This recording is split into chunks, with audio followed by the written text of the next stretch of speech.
Hello everyone, आप सभी लोगों का स्वागत है आपके अपने चैनल एड्यू एकेडमी पर, जहां पर हम आज से शुरू करने वाले हैं बीकॉम सेम 6। 5 गुजरात यूनिवर्सिटी के डिफरेंट सब्जेक्ट्स और डिफरेंट उनके चैप्टर्स, जिसके अंदर आज अगर मैं बात करूं तो आज हम शुरू कर रहे हैं स्टैटिस्टिक्स। और स्टैटिस्टिक्स के अंदर है chapter number 3 theory of games. सबसे इजी चैप्टर है और सबसे बढ़िया चैप्टर, जो आपको मार्क्स स्कोर करने के अंदर बहुत ही ज़्यादा हेल्पफुल रहेगा।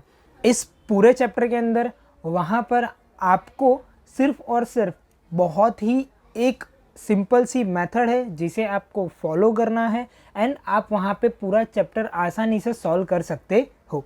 अब जैसे कि मेथड्स की अगर हम बात करें तो पूरे थियरी ऑफ गेम्स के अंदर टोटल 3 मेथड्स बताई जाती है। पहली हमारी होती है एल्जेब्रिक मेथड, दूसरी हमारी होती है ग्राफिकल मेथड एंड तीसरी हमारी होती है एलपी मेथड कहते हैं, जिसे फुल फॉर्म है linear programming method. LP method जो है वो आपके सेम 5 में नहीं है अभी, ना ही आपकी ग्राफिकल मेथड है, अभी आपके सिर्फ एल्जेब्रिक मेथड है।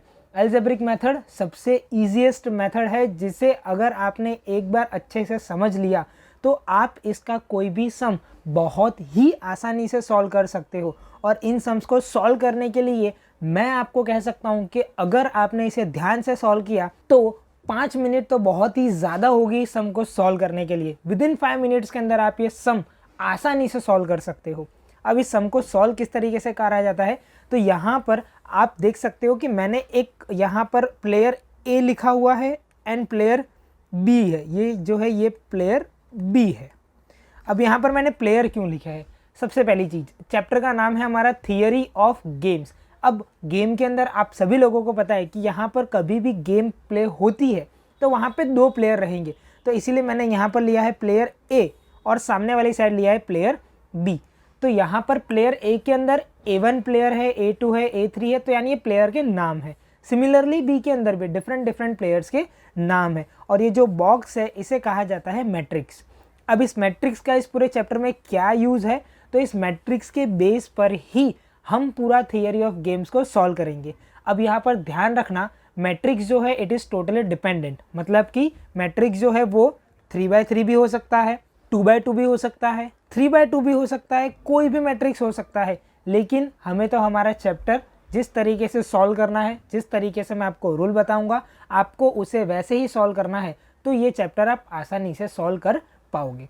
अब इसके अंदर किस तरीके से सम सॉल्व होंगे, फॉर एग्जाम्पल ये जो है ये हमारा है मैट्रिक्स। अब इसके अंदर यहाँ पर मुझे कुछ नंबर्स दे के रखे हैं, जैसे कि यहाँ पर अगर मैं बात करूँ कि 10 हो गया, 2 हो गया, 3, 4, 8, 7, 1, 3, 9, तो ये जो है ये क्या है, कोई भी मैंने एक रैंडम नंबर्स ले लिए हैं।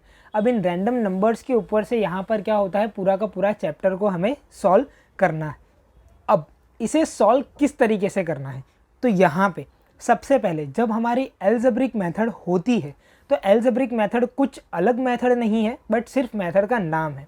अब एल्जेब्रिक मेथड के अंदर सबसे पहले फर्स्ट स्टेप हमारा क्या होगा, to find out row minima, यानी कि मुझे ये जो भी रो है इन रोज के अंदर से सबसे मिनिमम वैल्यूज़ को सिलेक्ट करके लिखते जाना है।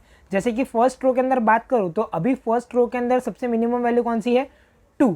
सेकेंड रो के अंदर सबसे मिनिमम वैल्यू कौन सी है, अभी के लिए 4। तो इस तरीके से मुझे यहाँ पर क्या है, सारे numbers row wise minimum numbers मुझे पहले बाजू में लिख देने हैं और इसको ऊपर यहाँ पर हेडिंग भी देनी है। तो वो सम किस तरीके से सॉल्व करना है वो अपने नेक्स्ट लेक्चर में समझेंगे, बट अभी मैं आपको सिर्फ यहाँ पर एक इंट्रो दे रहा हूँ जिससे आपको पता चलेगा कि चैप्टर के अंदर किस तरीके से वर्किंग होती है। सेकेंड स्टेप हमारा क्या होगा, कॉलम मैक्सिमा। तो यहाँ पे कॉलम के अंदर हमको कौन सी वैल्यू लेनी पड़ेगी, मैक्सिमम। तो यहाँ पर फर्स्ट कॉलम के अंदर से मैक्सिमम नंबर कौन सा है, 10।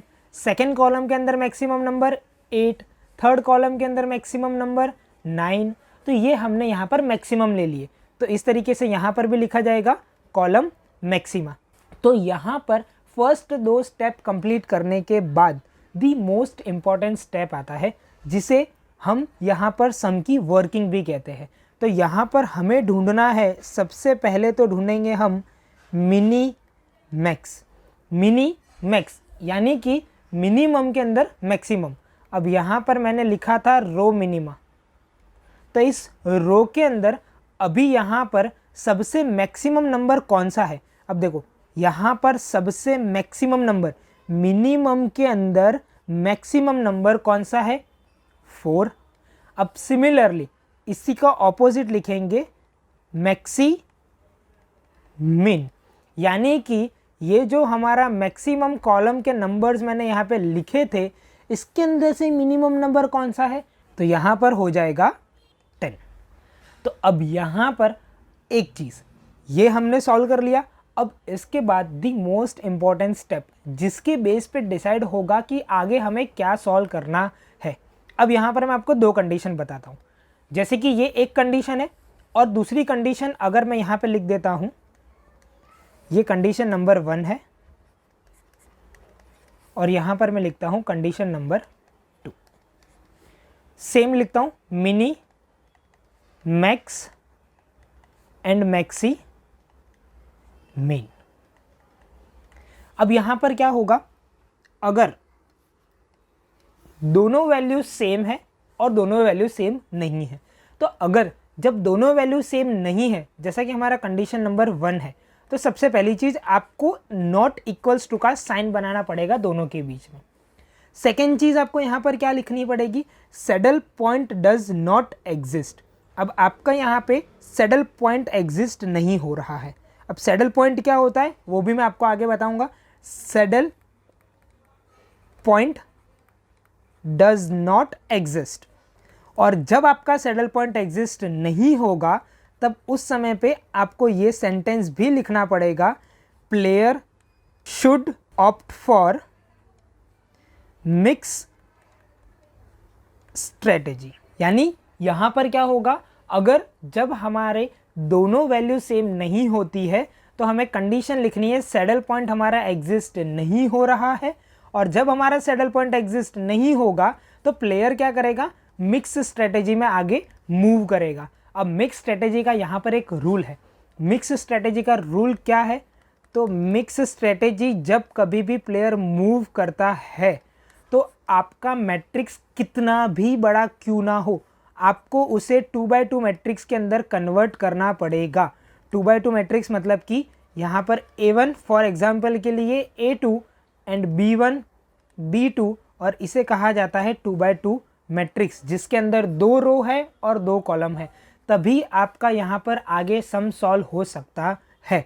यानी कि आपका जो भी मैट्रिक्स होगा, जितना भी बड़ा मैट्रिक्स होगा, उसे हमें कन्वर्ट करना है 2x2 मैट्रिक्स में। तो उसके भी कुछ रूल्स है, जब मैं आपको सम बताऊंगा उसके अंदर मैं आपको अच्छे से समझाऊंगा कि किस तरीके से इसे कन्वर्ट करा जाता है। बट अभी सिर्फ ये चीज़ समझनी है हमें कि सैडल पॉइंट एग्जिस्ट नहीं होता है तो प्लेयर जाएगा मिक्स स्ट्रेटेजी में, और मिक्स स्ट्रेटेजी का एक ही रूल है, कोई भी मैट्रिक्स होगा उसे हमें कन्वर्ट करना है 2x2 मैट्रिक्स में। अब जब हमारा यहाँ पर अगर सैडल पॉइंट एग्जिस्ट हो जाता है तब उस केस में क्या, तो यहाँ पर हम लिखेंगे सबसे पहले सैडल पॉइंट एग्जिस्ट, और सैडल पॉइंट एग्जिस्ट हुआ है तो यहाँ पर हमारा होगा वैल्यू ऑफ गेम, यानी कि हमारी गेम की जो वैल्यू है वो क्या होगी, तो जो ये दोनों आप सेम देख रहे हो यही आपकी गेम की वैल्यू होगी। मतलब कि अगर दोनों आंसर सेम है तो दोनों के बीच में इक्वल्स टू आ जाएगा, और इक्वल्स टू आया मतलब सैडल पॉइंट एग्जिस्ट हो गया। सैडल पॉइंट एग्जिस्ट हुआ मतलब क्या होगा कि value of game equals to जो आपका आंसर है वो। इसके बाद आपको यहाँ पे नीचे 2 चीज़ें और भी लिखनी है। प्लेयर ए की बेस्ट स्ट्रेटेजी कौन सी थी, और सिमिलरली प्लेयर बी की बेस्ट स्ट्रेटेजी कौन सी है। 2 चीज़ें आपको यहाँ पर लिखनी पड़ेगी, प्लेयर ए की बेस्ट स्ट्रेटेजी और प्लेयर बी की स्ट्रेटेजी। फॉर एग्जांपल अगर प्लेयर ए की बेस्ट स्ट्रेटेजी A1 थी और प्लेयर बी की बेस्ट स्ट्रेटेजी थी वो B1 थी, तो इस तरीके से यहाँ पर आपका सैडल पॉइंट एग्जिस्ट होता है। तब उस समय पे आपको ये 3 चीज़ें, मतलब कि saddle point, value of game और प्लेयर बी की कौन सी स्ट्रेटेजी थी, ए और बी की कौन सी स्ट्रेटेजीज अच्छी थी, वो चीज़ आपको यहाँ पे लिखनी रहेगी। तो टोटल इस पूरे चैप्टर में अभी के लिए यहाँ पे 2 कंडीशंस है, जब सैडल पॉइंट एग्जिस्ट नहीं होता है और सैडल पॉइंट एग्जिस्ट होता है।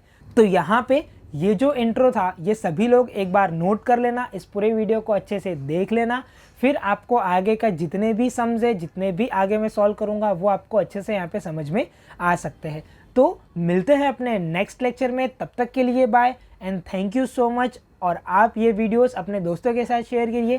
Thank you so much.